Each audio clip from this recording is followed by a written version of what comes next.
ताले बेल असत्य बटवृक्ष दशम श्रेणी गाल्पी कहते रवि पट्टनायक एवं जीवा धन्य जीवन ए जगते जे प्राणी धरे प्राणी हिते धन्य जीवन धन्यतार दुर्लभ कर्म ए व्यवहार यह मु वृक्षंकर स्थाने शिखिली पर्वत गहने भागवत आ दशम स्कंद भागवतर यह रही बाल्यलीला जगन्नाथ दासंकर जोटी कि कृष्ण भगवान एक कहते गोप बालक मान से जाऊना कहीं बस स्टैंड रे पहुंचला बेलू सरकारी बस टी केतु छाड़देला से जाइए सीधा सका 9टा बेले गाँ पाखे पहुंची जाते किए जी जापर सी नटवर बाबू किंतु आउ तो उपाय नहीं पछ बस धरी फुल नकरारे ओह्ल पुणी आउ थे कुजी घर बस रे बसी गाँ पाख बस स्टैंड रे पहुंचला बेलू बेल 11टा हो एक तो बैशाख मास खरा सकाल 8टा बेलू भी बाहर गोड़ काढ़ी हुए एबे 11टा बेलू चारिआड़ निआ जलुची जमती खरा को चाह होनी आखि बुझे आसा तेजरे पवनटा भी निआ परी ताती मन रख प्रत्येक धाड़ी एति बेले आउ गाँ को जीवे कि न जीवे एमती 2-5 बस रु ओह्ल नटवर बाबू बस स्टैंड पाखे थिबा चाकुंडा गछ तलर पान जलखिया दुकान करथिबा हरिगुड़ियार चालियाड़ को मुहैले हरिगुड़ियार चालिया ये गुड़िया दुकान करछि हरिगुड़िया किंतु सकाळ बस रे जाइथांते केतले पहुंची थांते 9टा बेले हाँ किंतु देरी हो जिबारु वर्तमान अपेक्षा कले पर बस रे पछ बस रे जिवे झाटीमेटी कांथ उपरे ताल बरडार छपर तामाने हरिगुड़ियार दुकानर अवस्था भल कि मन रखिब दर आउ जा रही ताल बरडार ताटीटा चालिया आगे खुंट 2टा पोता है खंडिए दर चंचा पटा पिटा है 2टा बेंच तैयारी खरा ताते सेटा भी गरम हो हाथ मारी दो चाउकिना लगे हाथ को नटवर बाबू दर आउजा ताटी फांक देकरी अनेले भितर को खंडे दर भंगा नड़ बड़ टेबुल ता चारिपटे सेमतिका 2-4टा चेयर पड़ी कौटार हाथ नाई से कौन को पड़ी खंडे काठ बेंच ए पाखरे आउ थाक होइतिबा काठर खंडिया आलमीरा थाक थिबा काठर आलमीरा से थाक उपरे सिल्वर थालिया आउ बाउंस पाचिया मन रखिब सकाळु होइतिबा बासी बरा गुलगुला पकुड़ी बुंदिया मिठाई सजाई रही कौन कौन सजाई रही घरटी कौतरे तैयारी कबाटी कौतरे तैयारी आगे कौ भाया लोक बसापी 2-4 खंड खुंट पोता है हाँ चंछा ना पट्टा बाड़ा आ घर भितर नड़ बड़ टेबुलटे ता चारिपटे 2-4टा टेबुल 2-4टा चेयर ए कथा गुड़ा प्रति धाड़ी गोटे गोटे प्रश्न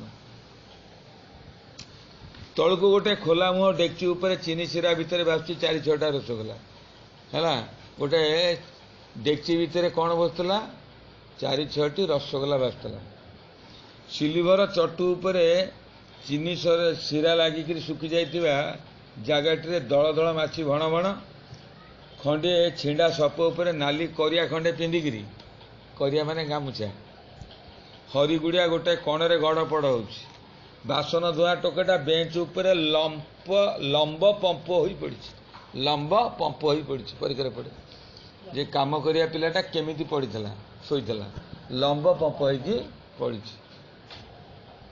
नट बाबू धीर गला देखले रे हरि अच्छु कि परिचित गलार स्वर शुणी हरिगुड़िया मुंड टेकी चाहिला आउे धड़पड़ होकर उठी बसला हाथ 2टा लगे कहला अरे नट भाई जे ये उदुतिया खरा बेले कौट आइल म ये 10टा बस रे हरिगुड़ियार पाटी शुणी बासन मजा टोकाटा केतलू छिड़ा हो गला काम करना भय भीतर को पशि आसी नड़ बड़ चेयरटा उपर बसी पड़ पड़ कहला हरे टोका मदे पानी देलु शोषे तंटी अठाटा हो गला हाँ परा आउ कहना सकाळु बसटा फेल हेली बाध पछ बसटे आसिले कहीं संज बस आइले आउ कौन तर अच्छी काली संज बेलू तार पाइली तार माने टेलीग्राम पाइली बोर देह खराब ରାତିରେ ତ ଆସିବା ପାଇଁ କିଛି ନାହିଁ, ତେଣୁ ବାଧ୍ୟ ହୋଇ ସକାଳୁ ଆଇଲି। କ'ଣ ହେଇଛି କିଛି କ'ଣ ଜଣା ଅଛି, ଖାଲି ତ ତାର ପାଇଲି, ମାନେ ଟେଲିଗ୍ରାମ ପାଇଲି ଶୀଘ୍ର ଆସ ବୋଲିକିରି। ଆଉ ମଦର ସିରିୟସ୍ କମ୍ ସୁନ୍, ଆଉ ସେତିକି ଲେଖା ହେଇଛି, ଆଉ କିଛି ନାହିଁ। ଏଇନେ ପୁଣି ଗାଁକୁ ଯିବି, ଏତେ ଖରାଟାରେ ନ ଯାଇ ଚାରା ବି ନାହିଁ। ଫେର ଯଦି ଏ ଭିତରେ କ'ଣ ନାହିଁ କ'ଣ ହେଇଯାଏ, ସେସବୁକୁ ଆଉ ଛି ଏ ଅକାଳ କଥା ଗୁଡ଼ା ତୁଣ୍ଡରେ ଧର ନାହିଁ। ତାମାନେ ନଟବର ବାବୁ କାଳେ କ'ଣ ହେଇଯିବ ବୋଉର ବୋଲିକିରି ସେ କଥା କହି ଆସୁଥିଲେ। ଏ କାଳର କଥା, ତାମାନେ ମୃତ୍ୟୁର କଥା, ତେଣୁ ସେଥିରେ ଛି ସେଇ କାଳ କଥା ଆଉ ତୁଣ୍ଡରେ ଧର ନାହିଁ ବୋଲିକିରି ହରି ଗୁଡ଼ିଆ କହିଛି ନଟବର ବାବୁ।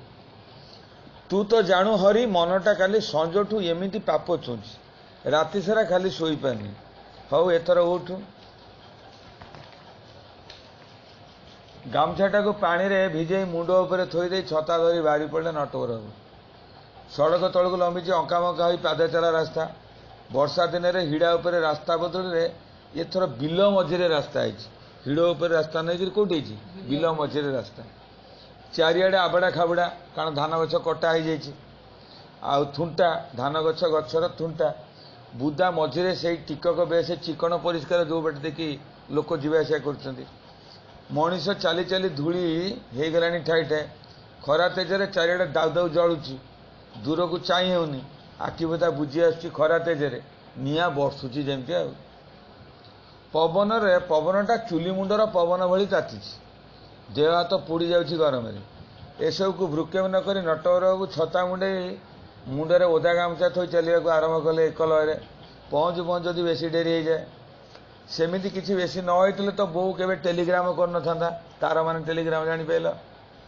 ସେଇ ଯେ 5 ବର୍ଷ ଦିନରୁ ବାପା ମଲା ଠାରୁ ସେ ବୋଉର ଏମିତି ଦେହ ଖରାପ କେବେ ଦେଖିନାହାନ୍ତି। 5 ବର୍ଷ ବୟସରେ ବାପା ମୃତ୍ୟୁବରଣ କରିଥିଲେ, ସେବେଠାରୁ ଆଜି ପର୍ଯ୍ୟନ୍ତ କିଏ, ନଟବର ବାବୁ ବୋଉର, ମାନେ ନଟବର ବସି ଦର ବୁଢ଼ା ହେଲେଣି, ତାଙ୍କ ପୁଅ ଝିଅ ବାହାସାହା ହେବାକୁ ଅବସ୍ଥା, ମୋର ବୟସ। ଦେଖିଥିଲେ ମଧ୍ୟ ବୁଝିପାରି ନାହାନ୍ତି କେବେ ବୋଉର ଦେହ ଖରାପ ହେଇଥିବ, କିନ୍ତୁ ଜାଣିପାରିନଥିଲୁ ଆମେ। କିନ୍ତୁ ଏମିତି ଦେହ ଖରାପ କେବେ ହେଇନି। ଆଉ ହୋଇଥିଲେ ବି ବୋଉ ତାଙ୍କଠାରୁ ଲୁଚେଇ ରଖିଛି। କେତେ କଷ୍ଟରେ ମଣିଷ କରିଛି ସେ। ସବୁ ଦୁଃଖ ଅଭାବ ଦୈନ ସତ୍ତ୍ୱେ ସେ ତାଙ୍କରି ମୁହଁକୁ ଚାହିଁ ସିଧାସଳଖ ଛିଡ଼ା ହୋଇ ତାଙ୍କୁ ପାଠ ପଢ଼େଇଛି, ମଣିଷ କରିଛି। କାରଣ ପିଲାବେଳଠୁ ବାପ ଛଣ୍ଡ ହୋଇଯାଇଥିଲେ କିଏ, ଲେଖକ, ଗାଳ୍ପିକ। ନିଜର ସବୁ ସୁଖ ସୁବିଧାକୁ ଜଳାଞ୍ଜଳି ଦେଇ କେବଳ ତାଙ୍କରି ପାଇଁ ସେ ନିଜ ଜୀବନକୁ ଏକାବେଳକେ ଉତ୍ସର୍ଗ କରିଦେଇଛି। କେବେ ହେଲେ ତାଙ୍କୁ କିଛି ମାଗି ନାହିଁ, କେବଳ ଦେଇଯାଇଛି। ସାମାନ୍ୟ ଚାକିରି, ସେଥିରେ 4-5ଟା ପିଲା, ଦରମା ଯାହା ଆଣନ୍ତି ସେତିକିରେ ସଂସାର ଚଳିବା କଷ୍ଟ। ସେଇଥିପାଇଁ ତାଙ୍କୁ ପାଖରେ ରଖିବାକୁ ଯେତେ କହିଲେ ବି ସେ କେବେ ଭୁବନେଶ୍ୱର ନ ରହି ଗାଁକୁ ପଳେଇ ଆସିଛି। କିଏ, ବୋଉ କେବେ ଭୁବନେଶ୍ୱରରେ ରହିନି। କାହିଁକିନା ଜାଣିଛି 4-5ଟା ପିଲାଙ୍କୁ ନେଇକରି ଚଳେଇବା କେତେ କଷ୍ଟ। ମୁଁ ଯଦି ରହିବି, ଜଣେ ରହିଲେ ମାଣେ ପଶିବ, ଅଧିକ ଖର୍ଚ୍ଚ ହେବ।